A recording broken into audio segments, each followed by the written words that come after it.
네, 안녕하세요. 여러분 이윤규 변호사입니다. 여러분들께서 그동안 굉장히 오랫동안 기다리신 책정리법 영상을 한번 준비를 해봤어요.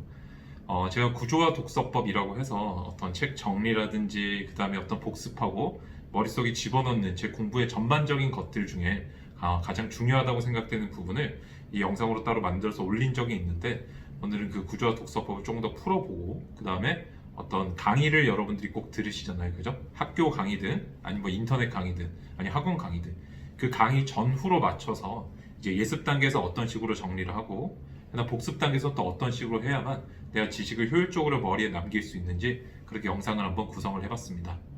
먼저 화면을 한번 봐주시면요, 고구려의 정치 제도랑 사회 및 경제에 대한 서술을 하나 위키피디아에서 가지고 와봤어요. 일반적인 여러분의 책 정리는 다음과 같이 됩니다. 책 전체에 대해서 이렇게 형광펜이 칠해져 있고, 그 다음 내가 중요하다고 생각하는 부분들, 이런 부분들에 또 동그라미가 볼펜으로 칠해져 있는 이런 형태가 가장 일반적이죠. 이렇게 정리했을 때 문제점이 뭐냐면, 일반적으로 우리가 보는 책들이 내 머릿속에 있는 책뿐만 아니라 교과서 기본서, 참고서 필기노트, 문제집, 정리자료나 오답노트를 만드시는 분들도 계시죠. 이렇게 총 뭐 4권 내지 5권 정도의 어떤 책이 있는데 이 지식들이 흩어져 버려요. 그리고 또 이렇게 정리를 해버리면 결국에는 내가 외우고 싶은 거, 내가 모르는 거, 내가 궁금한 것들에 줄을 치게 되기 때문에 결국에는 지식이 고루 들어가지가 않아요. 그래서 지금부터 이제 본격적으로 예습 단계에서 어떤 식으로 좀 정리를 해야 되는지 제가 한번 보여드리려고 합니다. 예습 단계에서 핵심적인 사항이 뭐냐면요, 여러분들 예습이라는 건 제가 다른 영상에서도 많이 말씀을 드리고 있지만 자원의 중복을 막는 것이 가장 중요해요. 여러분들 공부라는 건 결국에 시험 성적으로서 내가 좌우되는 거죠. 이 사람이 공부를 잘한다 또는 못한다라고 얘기를 할 때는 결국에 성적이 높은 사람이 공부를 잘한다는 평가를 받을 거예요. 성적을 잘 받으려면 어떻게 해야 될까요? 내가 시험을 잘 치면 되겠죠. 근데 시험이라는 거는 지식과의 싸움이 아니라 시간과의 싸움이에요. 내가 한정된 시간 내에 어떻게 지식을 뽑았을 수 있는가를 보는 게 시험의 목적이지, 정말 알고 있는지 모르는지를 테스트하는 건 아니에요. 변별력을 갖게 하기 위해서 시간과의 싸움을 설정해 주는 게 시험이라는 거 기억을 해두시고, 이 시간과의 싸움에서 내가 승리를 하기 위해서는 자원의 효율성이 가장 중요합니다. 학교에서 강의라든지 아니 뭐 학원에서 강의, 그다음 내가 혼자 보는 텍스트, 이런 것들이 중첩이 일어나면 내가 같은 시간 내에 많은 지식을 습득을 할 수가 없어요. 그래서 선생님께서 텍스트에 있는 걸 읽어주시고 중요하다고 얘기를 했을 때 그 텍스트를 막 눈으로 쫓아가면서 줄을 친다든지 이러면은 이미 그때는 에너지를 잘못 쓰고 있는 거예요. 준비를 어느 정도 해가지고 재료를 만든 상태에서 선생님 말씀을 들으면서 이게 왜 중요한지, 그리고 중요하다고 얘기를 한 결과물들, 이런 것들 표시하면 되는 거고, 나는 그 다음으로 머리가 넘어가고 있어야 되거든요. 선생님이 나한테 준 게 음성이죠, 그죠? 음성 파일을 나한테 전달을 해주는 거죠. 내가 텍스트에서 보는 어떤 뭐 한글 문서든 워드 프로세스 문서든 여러분들이 중복이 일어나지 않게, 결국에 내 머릿속에는 단일한 지식 형태로 저장이 되거든요. 이 중복을 막는 게 예습의 핵심이라는 점 다시 한번 기억을 해두시고 다음 화면을 한번 보시겠습니다. 자, 다시 한번 원래 책으로 한번 돌아가 봤어요. 제가 준비한 자료. 여기서 예습 단계에서는 여러분들께서 이걸 쭉 읽고 이해 가시는 게 아니에요. 내가 모르기 때문에 공부를 선생님께 배우는 건데 내가 읽고 이해를 해가는 건 조금 이상하겠죠. 자원의 중복을 막아야 되기 때문에 나는 선생님께서 해주시는 말씀을 머리에 분류해서 넣을 정도의 준비만 해가면 돼요. 그래서 제가 구조화 독서법이라든지 그런 데서 많이 소개해드린 것처럼 처음에는 이렇게 형광펜을 꺼내서 목차 정도만 따로 칠해가면 됩니다. 책 가장 앞쪽에 있는 큰 목차도 복사를 하시고 지금처럼 책 세부적인 목차들을 형광펜으로 눈에 딱 띄게 해주세요. 그럼 지금처럼 되겠죠? 내가 줄글을 머리에 집어넣는 게 아니라 머릿속에 선생님이 나한테 던져주시는 음성 파일을 정리해갈 폴더만 딱 이렇게 만들어 놓고 가는 게 예습이에요. 그 다음 하나 더 보셔야 되는 게, 지금 제가 오늘 교과서 형태 3개를 준비했거든요. 요약서, 준요약서, 교과서, 이렇게 3가지를 준비했는데 교과서부터 한번 볼게요. 이런 줄글의 형식으로 되어 있는 책들은 내가 반드시 세부 목차를 옆에다 만들어줘야 돼요. 세부 목차, 즉 세부 폴더가 없이는 이 세부적인 내용들을 내가 머릿속에 집어넣기가 힘들거든요. 지금 화면에 보시는 것처럼 세부적인 목차를 책 옆에다가 연필로 적어주시면 됩니다. 준 요약서를 한번 볼까요? 이렇게 세부적인 목차까지 달려있는 책들도 있어요. 이때는 목차 자체를 또 다른 형광펜으로 칠하시면 되겠죠. 그 다음 여러분들께서 학원이라든지 그 다음 성인, 공시생 이런 분들이 많이 보시는 책들은 지금처럼 극단적으로 요약이 돼 있어요. 이런 책들도 현재 예습 단계에서는 목차까지만 형광펜을 칠해서 가시면 됩니다. 그 다음 만약에 내가 보는 책이 준 요약서라든지 아니면은 진짜 쭉 줄글로 된 교과서다. 그때는 한 가지 더 예습 때 해가셔야 돼요. 제가 이건 구조화 독서법의 트리밍이라고 하는 기법인데 폴더의 형태로 내가 만드는 게 내 머릿속에 폴더로 만들어질 때 반드시 형광펜으로만 만드는 게 아니고 연필이라든지 색연필이라든지 볼펜을 통해서도 만들 수 있겠죠. 연필을 통해서 똑같이 머릿속에 최소한도의 폴더를 만듭니다. 지금처럼 목차가 있을 때 형광펜을 칠하면 폴더가 쉽게 만들어졌는데 줄글로 되어 있을 때 어떻게 하면 될까요? 이때는 목차 뒤에다가 물음표를 치고 그 물음표에 대한 답을 연필로 줄을 치면 그게 바로 내 머릿속에 전체적인 내용이 만들어지게 됩니다. 여기서 하나 더 말씀을 드리고 싶은 거는 연필로 답을 찾은 후에 한 번 더 책을 보시면서 그 답 친 것과 똑같은 가치를 갖는 똑같은 의미를 가지는 말들이 있어요. 걔도 함께 줄을 쳐주셔야 내가 책이 풍성해지게 됩니다. 여기까지가 예습의 단계예요. 내 머릿속에 기본적인 폴더를 만든 상태가 되겠죠. 이제 강의를 들으시는데 여러분들이 제가 인강을 듣는 스킬이라는 영상에서도 설명을 드린 적이 있지만 마찬가지로 내가 자원의 중복을 막아야 돼요. 그렇기 때문에 모든 걸 다 필기하는 게 아니라 필기를 할 때는 선생님 또는 강사님께서 책에 없는 것들을 말씀해 주실 때 그런 내용들을 필기를 해야 돼요. 우리가 요약서 같으면 어떤 예시를 들어주신다든지 아니면 어떤 배경 지식 같은 걸 설명해 주신다든지 그런 책에 없는 것들을 여러분들께서 열심히 해당 부분에 필기를 해가시면 됩니다. 만약에 내가 예습을 안 해갔다 이러면 어떻게 될까요? 어느 부분에 필기를 해야 되는지 모르는 사태가 발생을 해요. 결국에 집에 가서 남들은 열심히 복습을 하고 있을 때 나는 다시 한번 강의의 흐름과 내 머릿속의 사고를 일치시키는 시간에 또 낭비가 발생을 하거든요. 그래서 여러분들 공부에 있어서 예습이 굉장히 중요하고 어떻게 해야 되는지 다시 한번 곱씹어 보시기 바랍니다. 참 여기서 한 가지 더 제가 짚고 넘어가고 싶은 거는 노트에 필기를 하시는 분들이 있어요. 근데 노트에 필기를 하면은 내가 어느 부분에 대한 필기인지 알기가 굉장히 어렵기 때문에 정말 선생님께 내가 공부를 잘하고 있다라고 보여드리고 싶은 마음이 있는 게 아니라면 그냥 책에다가 다 필기를 하시는 게 좋아요. 물론 그렇게 하면 책이 굉장히 지저분해지겠죠. 그래서 일반적으로는 책을 한 권 사신 후에 오늘 진도만큼 복사를 해가셔서 거기다가 필기를 하시는 게 나중에 한 번에 정리하기는 되게 쉽습니다. 물론 여러분들이 이건 성향의 좀 문제인데 저는 되게 깔끔한 걸 좋아하다 보니까 이런 식으로 필기하는 거 선호하고요. 다만 핵심적인 사항은 뭐라고요? 책에다가 곧바로 필기를 하는 게 가장 좋다. 책 자체를 복사해서 필기하시거나 아니면 포스트잇을 붙여가며 필기하고 필요 없는 것은 띄어서 버리거나 내지는 볼펜으로 절대 하시면 안 되고 연필로 책에 직접 하시거나 이 세 가지 방식 중에 하나를 선택하시기를 권해드립니다. 자, 이제 강의를 다 듣고 집에 왔어요. 그럼 복습은 이제 어떻게 하면 될까요? 여기서는 선생님께서 나한테 전해주는 어떤 말씀들, 음성 파일들, 그 다음에 내가 필기해온 텍스트 파일 이것과 내가 원래 가지고 있던 텍스트와 합치는 작업을 해주면 돼요. 또 문제집을 내가 풀었어요. 그럼 문제를 풀고 나서도 일반적으로 문제를 아무리 많이 풀어도 실력이 늘지 않는 것은 내가 문제를 풀기 위해 사용했던 기본적인 지식들 중에 잘못된 부분들이 있을 거 아니에요. 그 부분을 수정하지 않기 때문에 문제가 계속 틀리는 거거든요. 그래서 그거를 합쳐서 단권화하는 기법. 뒷부분의 핵심은 지식의 사고의 단권화거든요. 이 부분 또 어떻게 책에다가 표시하는지 어떻게 정리하는지 한번 보여드리겠습니다. 마찬가지로 화면을 한번 더 봐주세요. 선생님께서 예를 들어서 우리가 책에서는 지금처럼 율령정치라고만 돼 있거든요. 선생님께서 수업 시간에 형법과 행정법에 따른 즉 율과 령에 따른 정치 시스템을 율령정치라고 그래. 이건 중국에서 온 제도야. 이런 식으로 설명을 했다고 쳐볼게요. 이때는 여러분들이 율령정치라고 해서 따로 노트에 적으시는 게 아니라 율령정치 위에다 각주를 한번 달아주세요. 이렇게 1번 이렇게. 그리고 빈칸에다가 1번이 무슨 뜻인지 적어주시면 되겠죠. 이런 식으로 필기를 하셔야 돼요.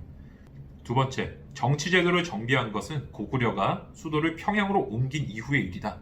근데 고구려가 수도를 평양으로 옮긴 때는 장수왕 15년 427년이야.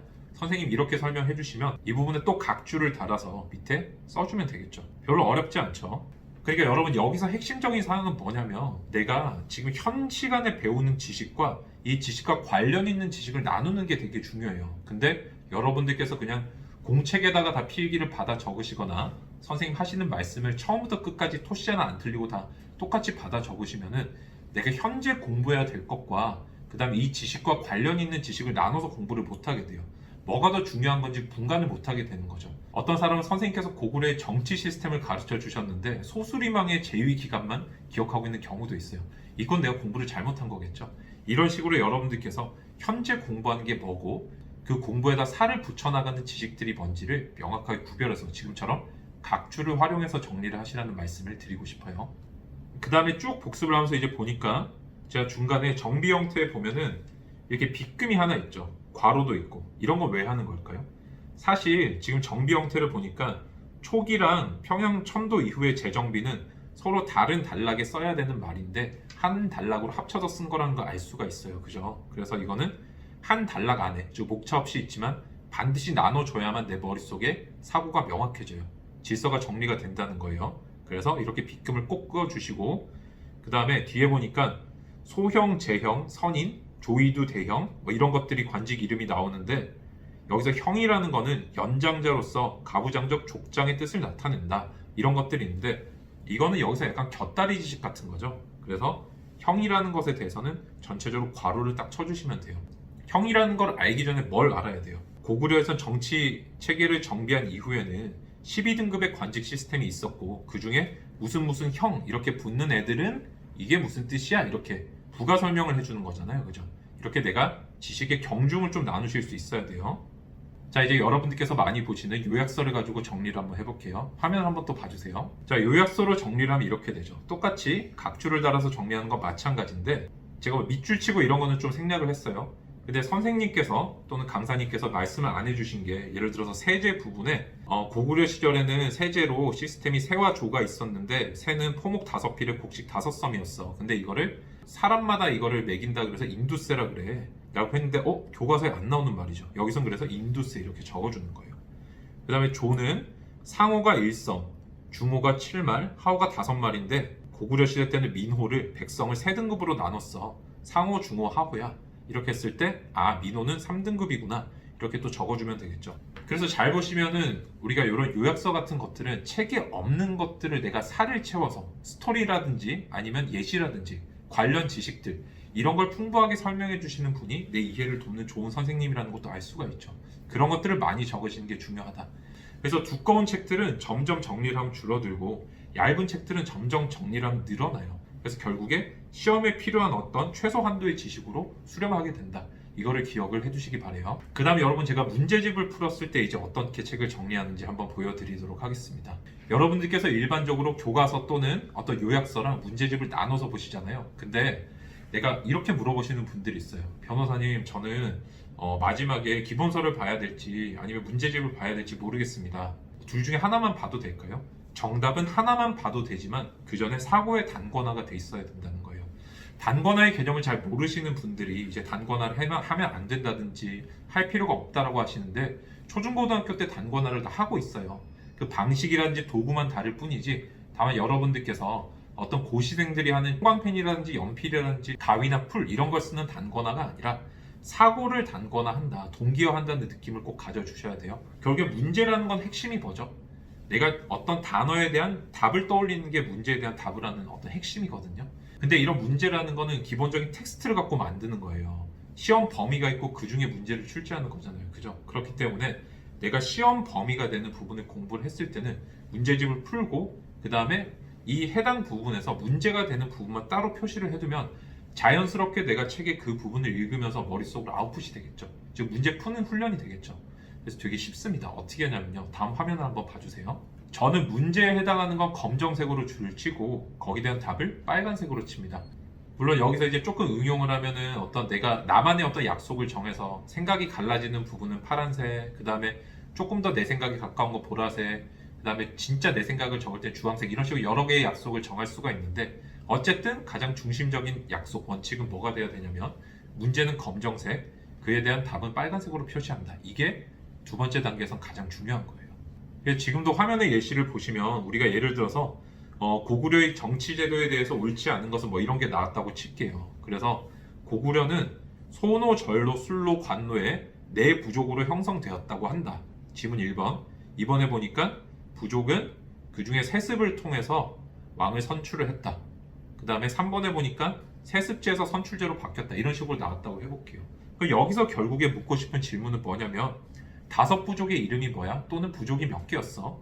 그 다음에 거기서 왕을 선출하는 방식이 뭐였니? 선출제랑 세습제의 순서가 어떻게 돼? 이런 걸 물어보는 거거든요. 그래서 여기서 문제는 제가 지금 바탕을 좀 파란색으로 만드는 바람에 문제를 저는 원래 검정색으로 칠한데 여기서는 노란색으로 표시를 해봤어요. 그래서 5부족의 검정색 또는 노란색으로 칠하면 답은 뭐죠?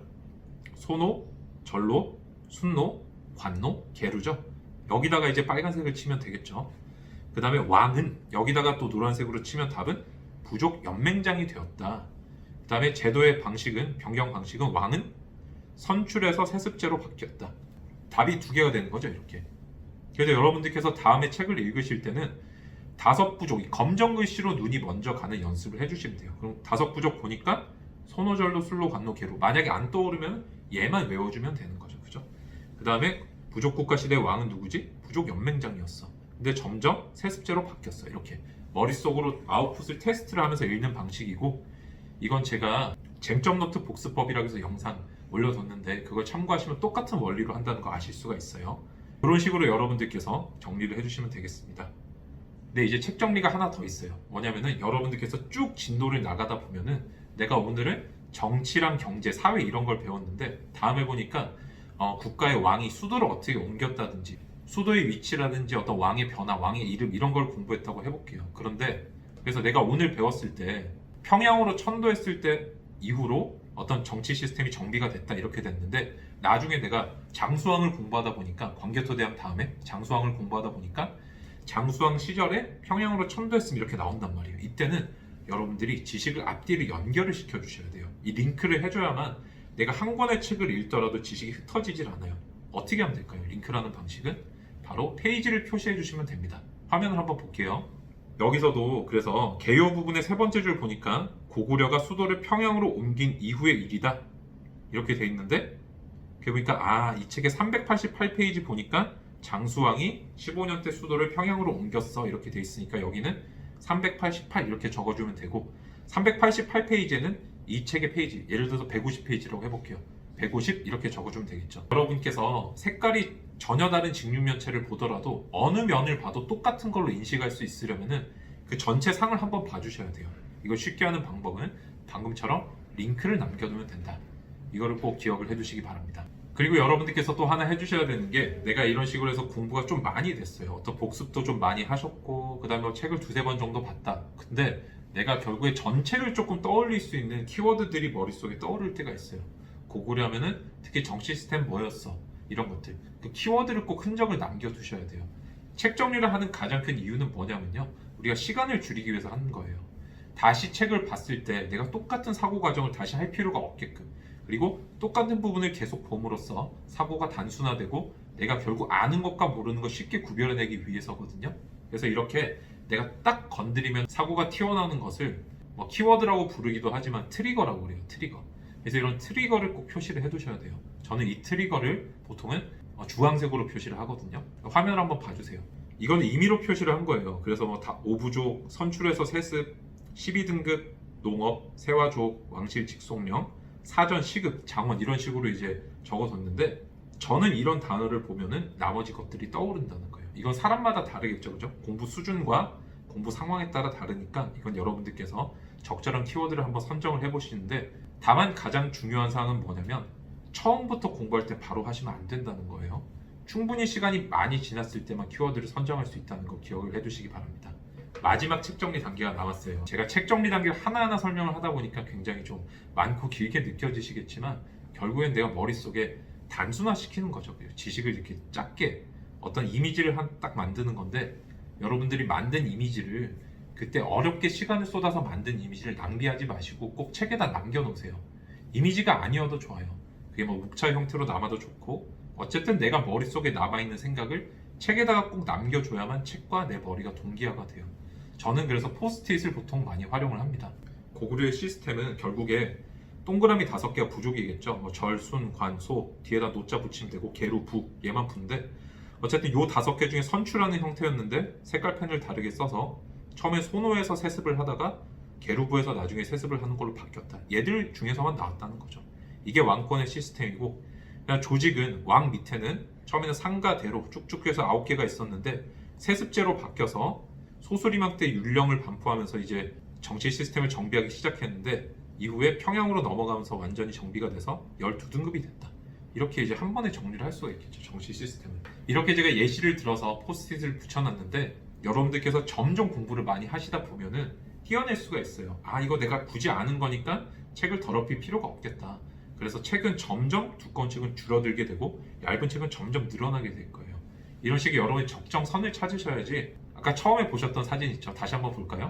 지금 왼쪽처럼 이렇게 아무리 봐도 나중에 책이 줄어들 수 없는 형태로 처음부터 다 줄을 치시면 안 돼요. 이러면 책 정리는 실패를 한 거예요. 왜냐면은 책과 내 머리가 동기화가 되기 때문에 이런 책으로는 아무리 공부를 많이 해도 내가 지식이 효율적으로 들어가질 않아요. 이땐 새 책을 사시는 걸 추천을 드리고 새 책을 사셔서 오른쪽 책처럼 핵심적인 사항만 딱 정리를 하시는 게 가장 바람직합니다. 물론 여러분들 저는 이제 조금 반듯반듯하고 깔끔한 걸 좋아해서 자를 대고 이렇게 줄을 긋는 성격인데 자를 꼭 쓰지 않으셔도 상관없어요. 다만 형광펜, 볼펜, 연필을 언제 써야 되는지 그거는 구별을 좀 잘 해주시기 바랍니다. 그래서 여러분 최종적으로는 지금 화면에 보시는 것과 같이 될 거예요. 내가 한 권의 책에다가 모든 사고를 집약을 시켜가지고 사고의 단권화를 시키고 그 다음 그 책과 내 머리를 일치화시키는 게 중요하다. 왜냐하면 여러분들께서 결국 암기라는 거, 반복이라는 걸 모르시는 분은 안 계실 거예요. 근데 반복을 하기 위해서는 그 전제가 훨씬 중요해요. 내가 반복할 수 있는 거리를 만들어 놨느냐, 이게 사실 공부의 기술이고 핵심이거든요.